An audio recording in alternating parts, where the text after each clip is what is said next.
Powered by the Inside the Birds podcast. Now, live from inside the Matt Black Kia Studios. It's Football at 4. Football at 4 is powered by the Inside the Birds podcast. It's brought to you by Caesars Entertainment Group of Atlantic City. Come experience the ultimate sports destinations all season long. That includes the playoffs at Wild Wild West, Tropicana, and Harrah's Resort Atlantic City. Book your game day experience today at Caesars.com. Andrew DiCecco from InsideTheBirds.com is set to join us here. Take a look back at what happened and what's next. The draft, of course, wheelhouse. Looking forward to the draft conversation we'll be having. But first, let's take a look back at what happened on Sunday, some of the things that were surprising and stood out. Andrew, what's happening, man? Hey, Mike, how you doing? All right, bud. Well, it didn't go their way, and I guess the big thing was, I don't want to say I'm surprised they lost the game. I think that was something we all expected. But were you surprised at how handily Tampa Bay was able to defeat Philadelphia? Yes, I thought that it was going to be a more closely contested game. I thought the Eagles were going to be really competitive, at least through the third quarter, and then Tampa Bay probably would pull through at the end. I mean, I had the Tampa Bay Bucs winning 27-24 on my scouting report on InsideTheBirds.com. Look, they got thoroughly outclassed by a superior team. The Eagles had to play a flawless and a perfect game against the Bucs if they wanted a chance to win.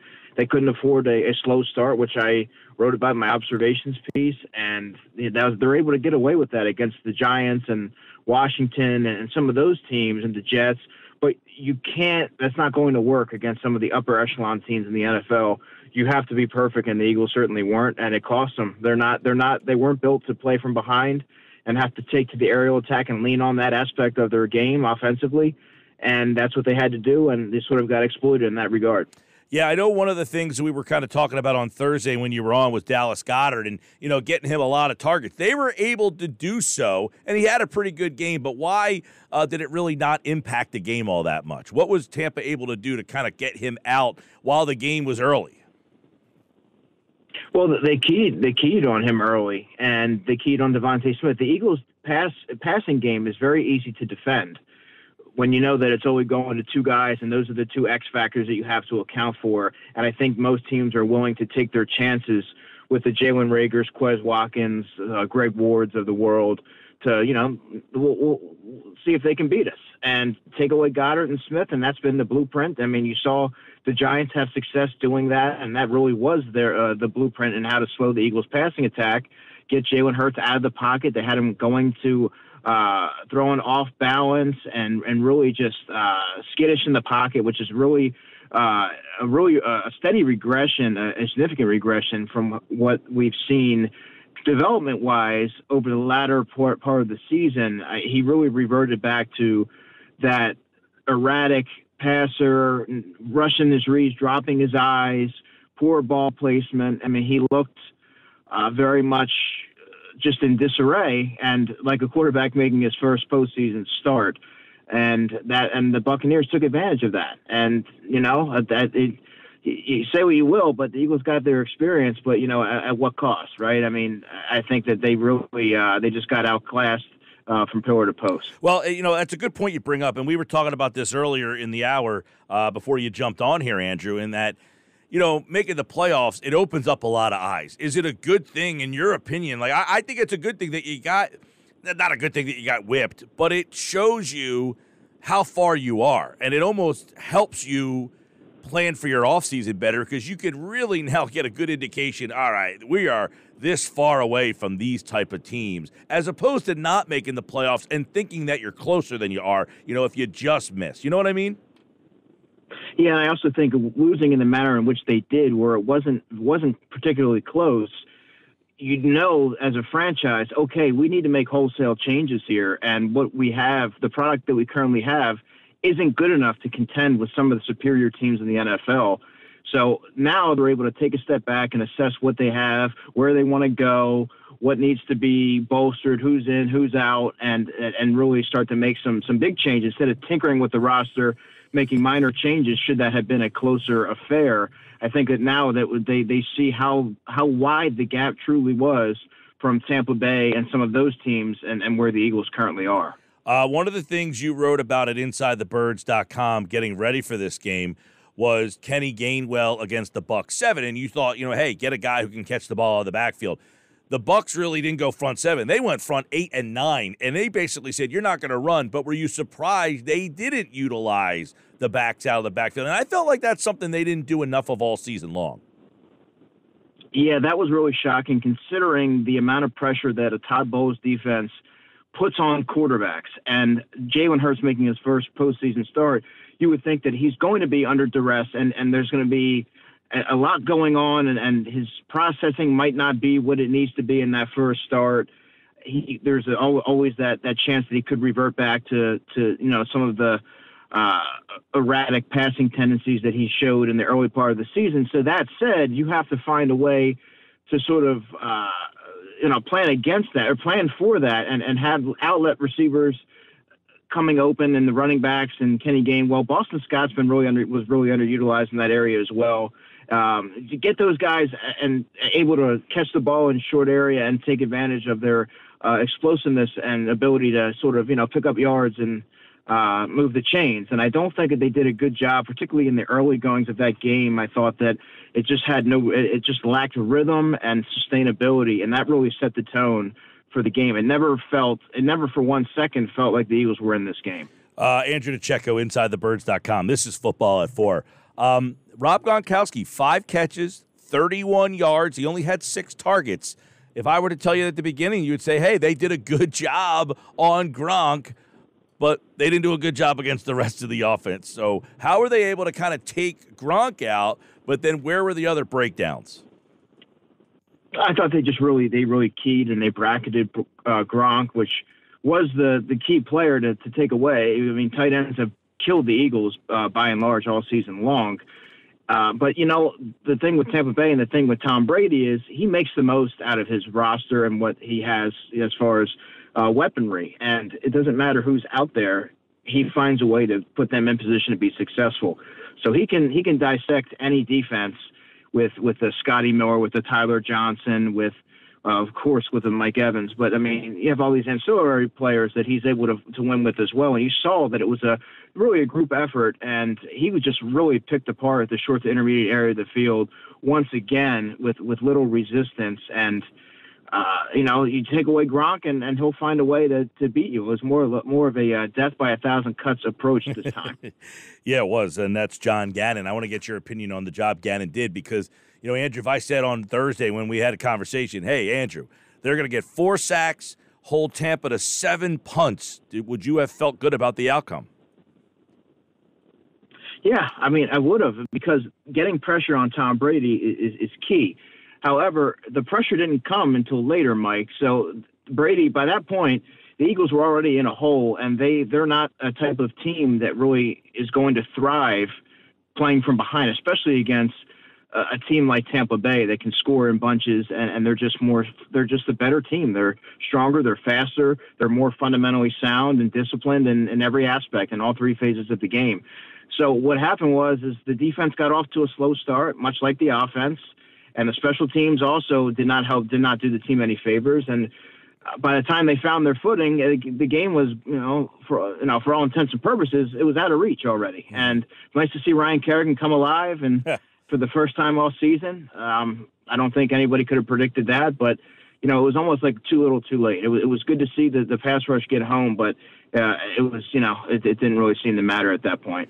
Yeah, and I know that we had talked on Thursday about some of the matchups, and you're trying to get some interior push. You had Fletcher Cox, Javon Hargrave up against the interior to get that interior push from Brady, and it just seems that was something. They did not win that battle in the middle of the defensive front.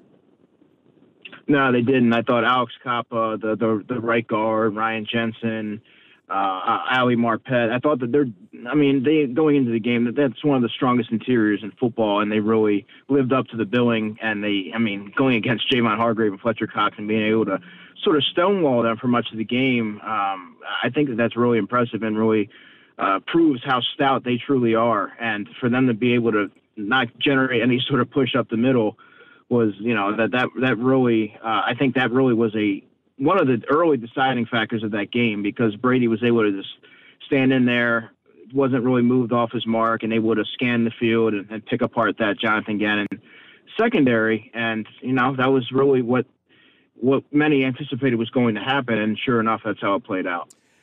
We're talking a lot about the, what happened in that game, and obviously you take a look at, the offense and the defense, but obviously the special teams play with Rager and the fumble there, and he's just this whole other topic that kind of, unfolds based on his lack of production. And I don't know about you, I know it was 17-0.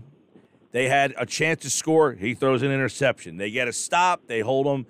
They get a 3-and-out. They get the punt. He fumbles the punt.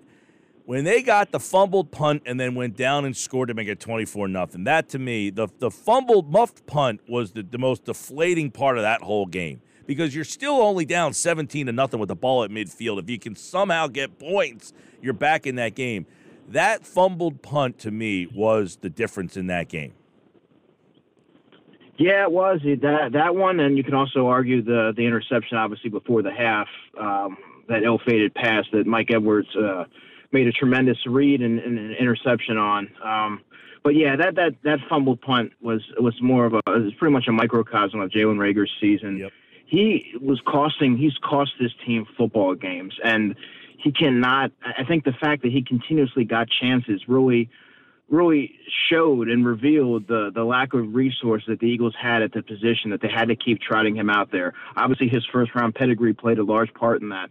But when you have a player like that that's costing you games and is clearly ineffective in every role that you throw at him, and you really try to shoehorn him in the offense, really wasn't able to find any sort of functionality or a role. I mean, the fact that he kept getting snaps was very telling in what they had. And I think they really need to look at what he is, what he can be, and if you realize that, you might have to cut your losses, because, and first of all, and I also have to say that his body language and his overall demeanor and route running and effort was absolutely poor. Mm-hmm. And that really stood out to me. And that's something that I noticed in college when things weren't necessarily going his way, but I also noticed it as a rookie and this season as well.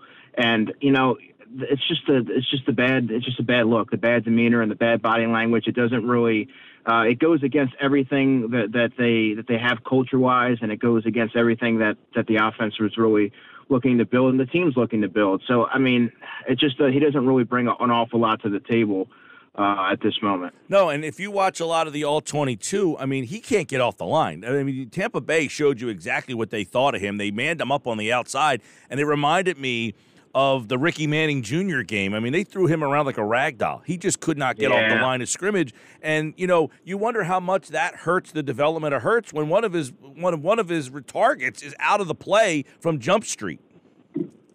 Yeah, and that's something that needs to be taken into account when you look at Jalen Hurts' performance.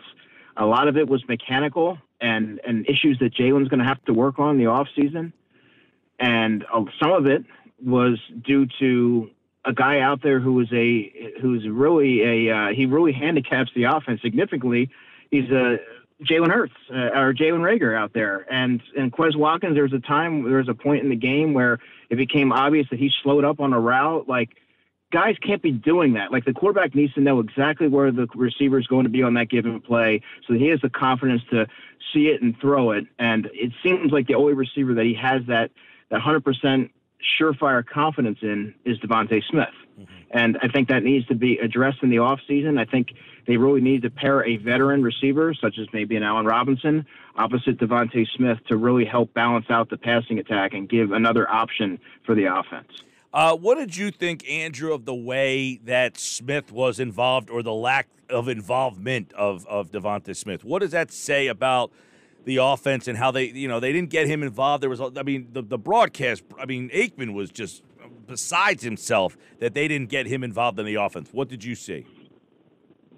Well, frankly, I think some of it has to do with the quarterback just not seeing it. He had predetermined reads, and he delivered, and that was what he was going to do. Devontae Smith got open in that game, early in that game as well. Quez Watkins, for that matter, got open a number of times, and Jalen just didn't see them. Just didn't see him. He wasn't seeing the field very well at all, and he left plays on the field. So, I think that he could have had a much larger role rather than I guess it was 4 catches for 60 yards. That was the final stat line. He could have had a much bigger game had Jalen been able to see him and get him the ball. I mean, even that touchdown, that would be touchdown before the half, he was open on that play. And if Jalen hadn't hesitated and pulled the trigger a little quicker, that would have been a touchdown. Correct. And, things like that was what Devontae Smith was doing with regularity. All right, well, then I agree with you. It's a good breakdown. Andrew DiCecco, then I'll ask you this. I mean, I would imagine, Andrew, and you can tell me if you disagree or if I'm wrong, that the entire offensive line will return. The tight end would be the same. The running back would be the same. The quarterback would be the same. Smith, you are essentially bringing back the entire offense. So I guess that really strongly suggests that Howie Roseman has to go get multiple wide receivers as the addition. Because would you agree that the offensive line and the rest of the offense is going to literally be exactly the same? Yeah, I have to think that Jason Kelsey's not going to want to go out on that type of note. Losing that game, having 2 penalties in which he only had 1 all season against the Raiders. I mean, that's not the way that a player of his caliber is going to want to go out. He's an intense competitor. So that would be the only question mark. And I think that he'll be back. And then you have to look at the wide receiver position needs to be overhauled. You have to add more playmakers, bigger body guys that can really win in contested catch situations and in the red zone. The tight end is going to be the same. You could add a more sustainable backup that can really contribute. I don't know that Jack Stoll is a tight end too on most teams. Tyree Jackson's more of a projection at this point. Remember, he's coming off injury. That's going to delay his offseason progression. And I think running back wise, Jordan Howard, you could probably get him back on a low cost.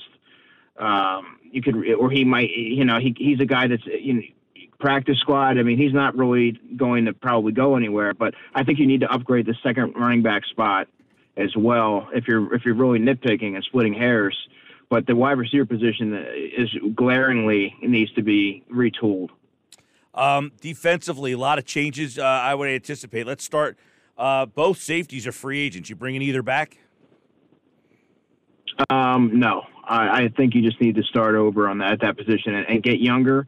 And even if you get one, even if you get one of them, even if you get a 1 in the draft and 1 in free agency, you could also roll with Marcus Epps at one spot and get a rookie in there and maybe into a developmental player and start to really revamp that position, because getting these Band-Aids on the position is not going to help the defense be equipped for long-term success. Which is so I would get 2 new safeties. That's a good point. The Band-Aid, because that's what they did. That's all they could afford this offseason was essentially to get Band-Aids. Steve Nelson, Anthony Harris, Eric Wilson, they were just 1-year guys. That being said, Nelson, are you going back down? I would imagine corner has got to be a target with one of those 3 picks, right? Yeah, I would go corner. I mean, a guy who I really like, and not to put the wagon before the horse, but I like Andrew Booth. Obviously, Sauce Gardner is another guy, but Andrew Booth's my guy in the first round, and I think that he's going to be there for the taking. And pairing him with Darius Slay is awfully enticing if you're Howie Roseman, I would have to think. So that's a position that needs to be addressed as well. I guess linebacker, they did sign Edwards. Singleton is a restricted free agent, I believe, but is this the year? They got 3 that they finally take a guy in the first round? Well, they're going to have they have 3 chances to. I still think it's going to be. I still don't think it's going to happen in the first round, but I think that they know. I mean, you would hope that this year was yet another example of what they need to do. You hope Jonathan Gannon has a say if he's still remains the Eagles defensive coordinator, if he's not a head coach next year. You hope that they they ask him, what do you need to be successful? Yep. And what kind of players are you looking for to ultimately run the scheme that you're looking to implement here? And hopefully they're able to do that and land some of the players and see what he's really able to do and the innovation he's able to do as a coordinator, if he's able to do that. Now, I know Andrew and I are going to be talking a lot of draft. We're going to get down and dirty for the next couple of months with this. But my prediction on January 18th, Andrew, is that they will finally draft a linebacker in round 1. 3 picks. They got 3. I don't know if they'll make all 3, But I think this is finally the year. I think the league is just changing in that direction. Their philosophy was based on a different style of league, right?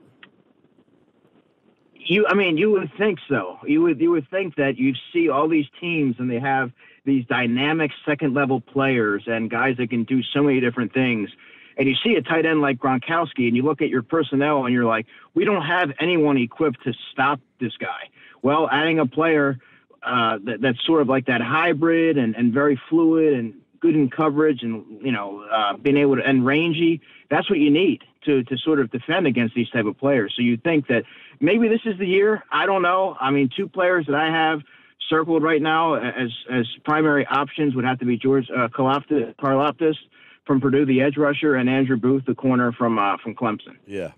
Well, we obviously have a lot. Let me, real quick, this year's draft class, you got Devonta Smith. Are you comfortable that he is a number one wideout, or do you look to find a guy to make him your number two? That's tough because I think that he has the qualities and the makings of a number one wide receiver, but I need to add, he's a volume guy and someone that I can foresee, being an 80 catch a season type of player. That said, he needs a Robin to his Batman, right? And I think that when you look at someone like an Allen Robinson as someone that could step up and be that guy, I also think that they're going to have to look to the draft yet again to retool that position. And it's got to be a bigger bodied guy because right now when you look at the roster, it's built with speedy, quick twitch finesse guys. And that doesn't lend itself well to some of the more physical corners and secondaries that they're going to face if they want to advance in the postseason. That is going to be interesting to see what they do at wide receiver this offseason. Free agent, draft, which direction do they go? Landon Dickerson, obviously, we thought he did a good job. Got Kenny Gainwell. They found a good one there. McPherson probably didn't see enough of. But overall, a lot of these draft picks got a chance to play. So I guess that gives you some positive vibes that this year's draft was pretty good. The previous year's draft has helped out. Yeah, absolutely. And that's something I wrote about in my 10 observations as a bonus point, where the Eagles got contributions from virtually every single player that they drafted last year. And they all have different ceilings and what they're probably going to be able to do, but they all have a long-term upside in some capacity. Obviously, I think Milton Williams is an interesting player next season when they look at defensive end. Is that where you want to put him and start to retool that position and count him as one of them, or do you want to make him a long-term fixture on the inside? And Kenny Gainwell, I think, is going to have an elevated role next season. Zach McPherson's a special teams ace. So I mean, and Teron Jackson, I think Marlon Tuipulotu is going to take a step forward this year and be prominent rotational pieces on the defensive line. So yeah, I mean, they have to be pleased with what they've got, particularly on day 2 and 3. Where that's sort of you're sort of rolling the dice in some of those later picks. Is it April yet? April, the draft will be here. We'll be talking about it. Andrew DiCecco, DiCecco NFL. He's back on Thursday. We'll take a look at the divisional round matchups and more on the Eagles offseason, all offseason long here on Football at 4. Andrew, now I'm really excited about this offseason. I can't wait to talk to you throughout it, man. You got it, man. We'll have plenty to talk about. We sure will. Andrew DiCecco right there, guys. Check his workout over at InsideTheBirds.com. And the Inside the Birds podcast brings you Football at 4.